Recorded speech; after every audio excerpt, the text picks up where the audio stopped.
Hey, what's up, eBay and YouTube? This is a test of an old school Alpine V12 amplifier, an MRV-1000.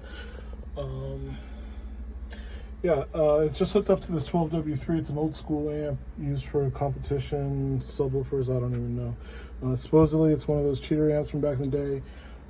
I can't speak to that, but anyway, we're gonna hear it.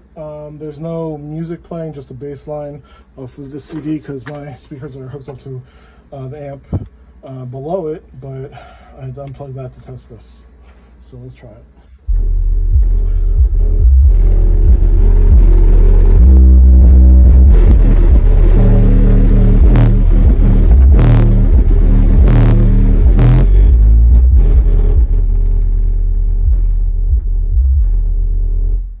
So I turned that up and then turned it down because it was starting to vibrate the amp off of where it's sitting. That was very surprising. That's a lot louder than I was expecting. Sounds good.